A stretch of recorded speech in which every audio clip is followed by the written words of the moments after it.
General matter की dictation number 11 start करते हैं। Start.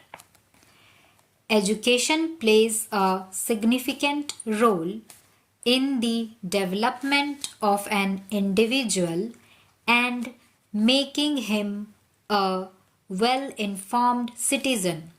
It is the education which makes an individual self-sufficient, helps to overpower the social evils, and contribute towards the growth of the society and nation as a whole.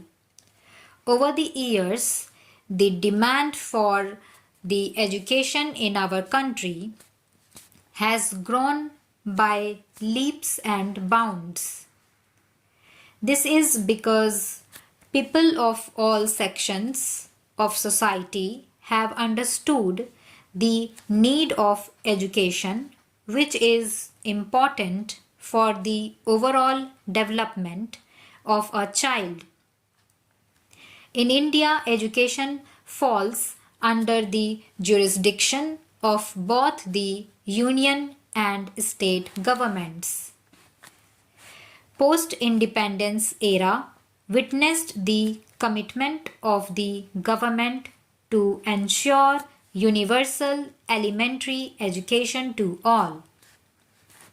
In 1950, India made a constitutional commitment to provide free and compulsory education to all children up to the age of 14 by adding this provision in Article 45 of the Directive Principles of State Policy. In India, central and most state boards uniformly follow the 10 plus 2 plus 3 pattern of education. In this pattern, study of 10 years is done in school and 2 years in schools or junior colleges, and then 3 years of graduation for a bachelor's degree in college. The first 10 years is further subdivided into 4 years to primary education, 6 years of high schools, followed by 2 years of junior colleges. Most of the state governments have their own board of education. However, there are two boards, namely CBSE and CISCE, which are prevalent all over India.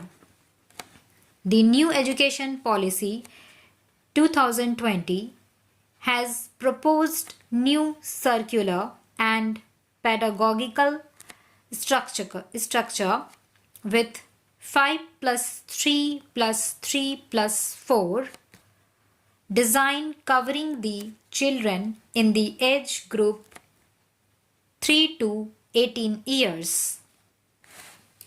It was the Constitution 86th Amendment Act 2002 which inserted Article 21A in the Constitution of India to provide free and compulsory education to all children in the age group of 6 to 14 years as a fundamental right in such a manner as the state may by law determine. The right of children to free and compulsory education Act was enacted on 4th August 2009.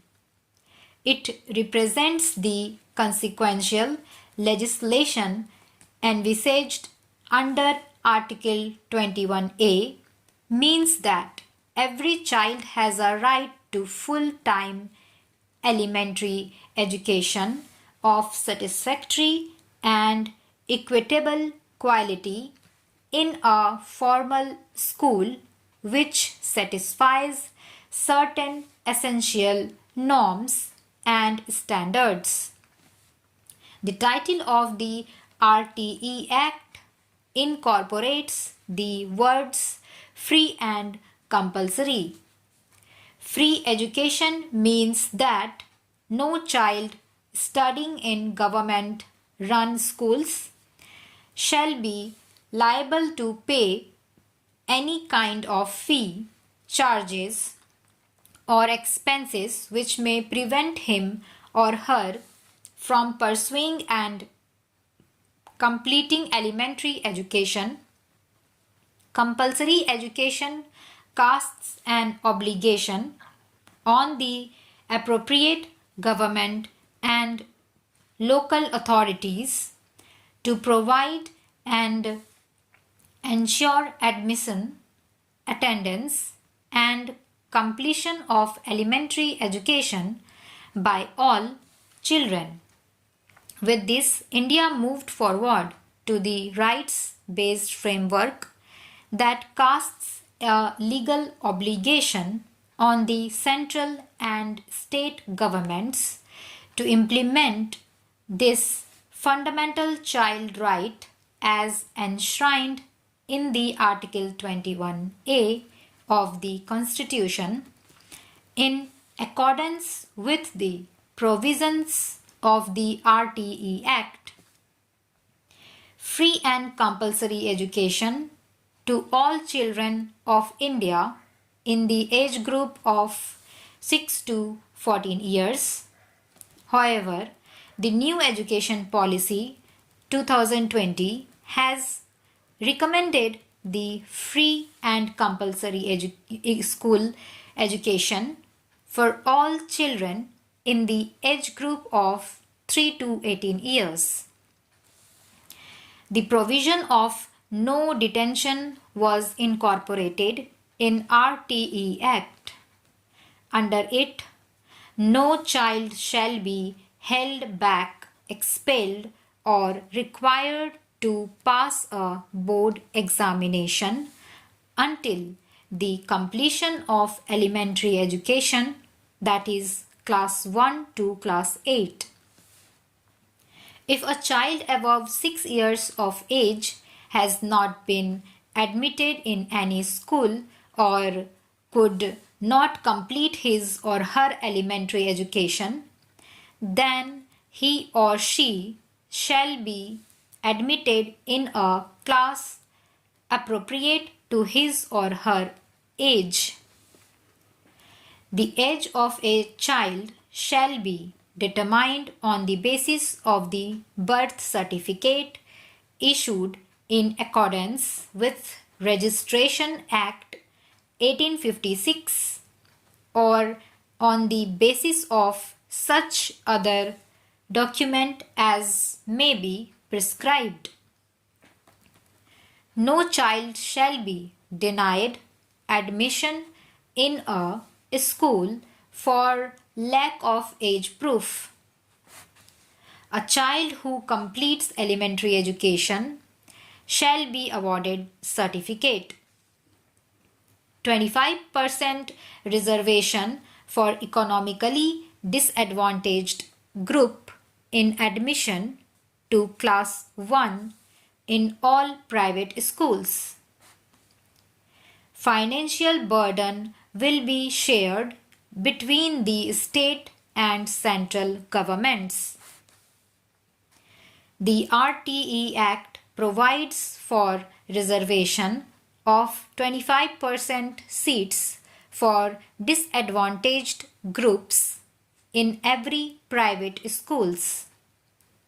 However, there is possibility that the children from the weaker sections may develop inferiority complex while studying in these schools. Besides, the elite parents may have an objection that their children are studying with the children from backward area.